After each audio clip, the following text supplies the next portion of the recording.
Hi dear friend, जैसा कि आप यहाँ पे देख रहे हैं कि SF और BM डायग्राम किसके लिए, for a fix beam carrying UDL on entire span. ठीक है, मतलब इंटायर स्पान जो है फिक्स बीम का, जैसे कि फिक्स बीम है, मैं यहाँ पे आपको ड्रॉ करके भी बता देता हूँ। ये आपका फिक्स बीम है, ठीक है, दोनों साइड पे फिक्स सपोर्ट लगे हैं, इसीलिए इसको फिक्स बीम बोलते हैं। ठीक है, अब यहाँ पर इंटायर स्पान मतलब यहाँ से यहाँ तक ये स्पान है, इसी को स्पान बोला जाता है। ये जो बीम है यहाँ से यहाँ तक जो लेंथ है ये स्पान लेंथ बोलेंगे और इसी को स्पान बोलते हैं। तो यहाँ पर इंटायर स्पान पे क्या है, यूडीएल लोड है। तो यूडीएल लोड हम यहाँ पे लगा दिए, ठीक है, यूडीएल लोड यहाँ पे अप्लाई कर दिए। यूडीएल लोड को इंडिकेट करते हैं स्मॉल w से, इसकी वैल्यू क्या है, किलो न्यूटन पर मीटर। ओके, और इसका लेंथ स्मॉल l, ठीक है, इस तरीके से इंडिकेट कर देंगे। उसके बाद ये जो आपका यूडीएल लोड है, ठीक है, ये फिक्स बीम है, यूडीएल लोड है और इसका लेंथ जो है स्पान लेंथ जो है वो l से इंडिकेट कर दी है। इसका आपको SF और BM डायग्राम ड्रॉ करना है। तो किस तरीके से आप SF और BM डायग्राम ड्रॉ करेंगे वो चीज़ें, सबसे पहले इसमें आपको इसको एज्यूम करना है कि ये सिंपली सपोर्टेड है, और उसके बाद से इसका BM डायग्राम क्या होता है। जैसे कि ये सिंपली सपोर्टेड एज्यूम कर लिया, और ये लोड क्या है, यूडीएल है, यूडीएल लोड है जिसका स्मॉल w से इंडिकेट करते हैं, जिसका यूनिट क्या होता है, किलो न्यूटन पर मीटर। ये इसका लोड है, और इसके कारण जो इसका बेंडिंग मोमेंट डायग्राम होता है वो यहाँ पर ड्रॉ करके बता देता हूँ। जब यूडीएल लोड लगता है तो उसका बेंडिंग मोमेंट डायग्राम कैसा होता है, कर्व टाइप में होता है। इंटायर स्पान है तो कर्व इस प्रकार से होगा, इस प्रकार से, ठीक है। और इसकी जो सेंटर है वहाँ पर इसका मैक्सिमम होता है, और मैक्सिमम कितना होता है ये चीज़ें ऑलरेडी आपको पता है, SM1 में आपने पढ़ लिया है, ठीक है। कितना होता है ये, यहाँ से यहाँ तक लेंथ कि WL²/8 होता है, ठीक है। ये इसका मैक्सिमम होता है, ये चीज़ ये C पॉइंट पे है, इसका मान लीजिए मिडल ये C है, ये A है, ये B है। तो ये जो डायग्राम है ये किसके कारण आया है, जब हमने एज्यूम किया कि सपोर्ट क्या है, सिंपली सपोर्टेड है, और इसके इंटायर लोड यूडीएल लोड के कारण जो इसका बेंडिंग मोमेंट डायग्राम आया ये इसको बोलते हैं, ठीक है। तो इसके नाम को बोला जाता है म्यू डायग्राम, ठीक है, म्यू डायग्राम। उसके बाद से नेक्स्ट जो स्टेप आ जाता है वो आपका आ जाता है कि अगर वो फिक्स बीम है, यहाँ पे ये फिक्स है, ठीक है, तो इसके कारण ये जो फिक्स है, ये A है, ये B है, तो इसके दोनों तरफ ये मोमेंट आएगा तो MA आएगा, इस तरफ मोमेंट आएगा उसको MB, और ये दोनों बराबर होंगे। तो इसके कारण जो डायग्राम बनेगा वो कैसा बनेगा, इस तरीके से बनेगा, ठीक है, इस तरीके से। यहाँ पर MB है और यहाँ पर MA है, ठीक है। और लेंथ तो आपको पता ही है कि टोटल लेंथ कितना है, L कितना है, ठीक है। तो इस डायग्राम को बोला जाता है म्यू डैश डायग्राम। इसमें मेन पर्पज़ क्या है कि यहाँ पे जो MB की वैल्यू है या MA की वैल्यू दोनों इक्वल है, बट कितना है यही फाइंड आउट करना मेन पर्पज़ है। और उसके साथ साथ इसका टोटल ये वाला जो आपके सामने क्वेश्चन है, ये क्वेश्चन आपके सामने है कि फिक्स बीम का SFD और BMD डायग्राम ड्रॉ करना।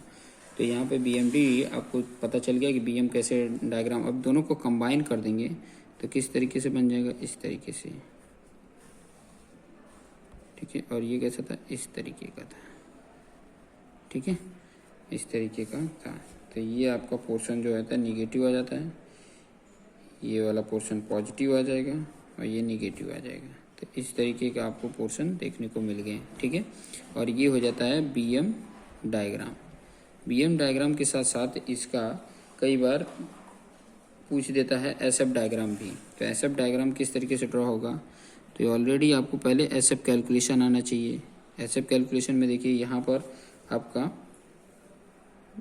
कितना आता है, WL/2 आता है। ये कितना है, ये लोड है ना, रिएक्शन इस पे आएगा तो ये रिएक्शन WL/2 कैसे आएगा, आप यहाँ पे देख सकते हैं। टोटल लोड क्या है, W है, ठीक है। तो ये तो आपका यूडीएल में है, तो इसको पॉइंट में कन्वर्ट करने के लिए क्या करते हैं, इसके टोटल लेंथ से मल्टीप्लिकेशन करते हैं, ठीक है। तो ये आ गया, ये टोटल लोड है, ये टोटल लोड है। तो इस तरफ का दोनों तरफ इक्वली डिवाइड हो जाएगा, तो आर ए जो आ जाएगा वो क्या हो जाएगा WL/2 और आर बी भी क्या आ जाएगा WL/2 आ जाएगा। तो यहाँ पर भी वही आ जाएगा, बट डायरेक्शन दोनों का अलग अलग रहेगा। और यूडीएल लगा रहता है तो इसका कैसे जाता है, इंक्लाइंड जाता है। तो इस तरीके से एसएफ डायग्राम हो जाता है, एसएफ डायग्राम हो जाता है। लेकिन यहाँ पर ये तो हमने डायग्राम इसके अकॉर्डिंग ड्रॉ कर दिया, बट ये एम बी कितना है, ये एम ए कितना है, ये आपको कैलकुलेट करके बताना है। तो वो चीज़ें भी यहाँ पर मैं आपको बता रहा हूँ कि किस तरीके से कैलकुलेट करेंगे। और इसको कैलकुलेट करने के मेथड को बोला जाता है area moment method, area moment method. ठीक है, तो किस तरीके से करते हैं, बाय यूजिंग, यहाँ पर लिख रहा हूँ मैं, by using area moment method. और ये क्या कहता है, by using area moment method, वो ये कहता है कि mu diagram, area of mu diagram plus area of mu dash diagram equal to 0, ये कहता है। ठीक है, तो आपको ऑलरेडी पता है कि म्यू डायग्राम किस प्रकार से था। मैं यहाँ पर दिखा देता हूँ कि म्यू डायग्राम किस तरीके से था। यहाँ पर ये देख सकते हैं कि ये म्यू डायग्राम है। तो ये म्यू डायग्राम का एरिया क्या होता है, तो इस प्रकार का अगर कर्व बनाओ, पैराबोलिक कर्व है, सर्कल की तरह नहीं है कि हाफ ये सेमी सर्कल है, पैराबोलिक कर्व, तो इसका एरिया होता है 2/3 into this length and this height. 2/3 जब भी पैराबोलिक कर्व हो और उसे कवर करने वाले एरिया अगर फाइंड आउट करना है तो इसका एरिया क्या हो जाएगा 2/3। ठीक है, ये टोटल लेंथ इंटू एल और ये टोटल हाइट क्या है WL²/8 है। तो ये उसका एरिया आ जाता है। और इसका एरिया आपको ऑलरेडी पता चल जाएगा। इसका एरिया क्या हो जाएगा, इसको A' मान लेते हैं, तो इसकी एरिया क्या हो जाएगा, ये MA और MB तो बराबर है, ये L है, तो इसको MA इंटू L। ठीक है, और वही चीज़ें यहाँ पर मैं लिख देता हूँ जिससे कि आपको आइडिया मिल जाएगा। ठीक है, म्यू डायग्राम का एरिया क्या आया था 2/3 into L into WL²/8 plus इसका area MA into L equal to 0। ठीक है, अभी मुझे MA की वैल्यू चाहिए, तो वो कैसे मिलेगा, ये पूरी वैल्यू को मैं इस तरफ ट्रांसफ़र कर दूँ, तो ये प्लस में है तो इस तरफ जाके क्या हो जाएगा माइनस में हो जाएगा। तो MA into L equal to -2 देखिए 8 3 24 और ये L इंटू WL²। ठीक है, यहाँ से एक L, ये L कैंसिल, तो वैल्यू कितना हो रहा है MA इक्वल टू ये 2 12 जा कितना आ रहा है -WL²/12। और यही सेम क्या है MB भी है -WL²/12। ध्यान रखना कि W क्या है यूडियल लोड है। इस तरीके से अगर यूडियल लोड लगा हुआ है तो उसका जो फिक्स एंड मोमेंट होगा, फिक्स एंड मोमेंट इसको बोला जाता है, fix end moment, this is the MA and MB value is the fix end moment. और कितना है, अगर यूडीएल के लिए हो तो WL²/12, माइनस में होता है -WL²/12, ये वैल्यू आ जाती है।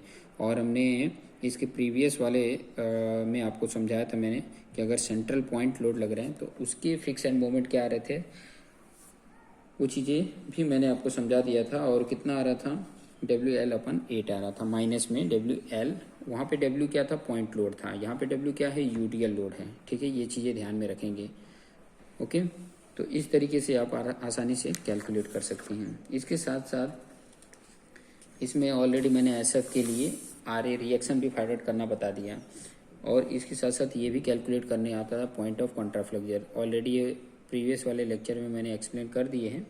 अब कुछ न्यूमेरिकल करेंगे जिसकी वजह से आपको आइडिया मिल सके कि किस तरीके से इसको सॉल्व करेंगे, जिससे आइडिया मिल सके कि कितना इसका मोमेंट आ रहा है, फिक्स एंड मोमेंट कितना आएगा, उसका BM डायग्राम में मैक्सिमम बेंडिंग कहाँ पर आएगा। मैक्सिमम बेंडिंग आपको बता दिया था इस फिगर में कि मैक्सिमम बेंडिंग उसके सेंटर पे आ रहा था। तो इस तरीके से उसका फिक्स एंड मोमेंट एंड उसका मैक्सिमम बेंडिंग मोमेंट आसानी से कैलकुलेट कर सकते हैं।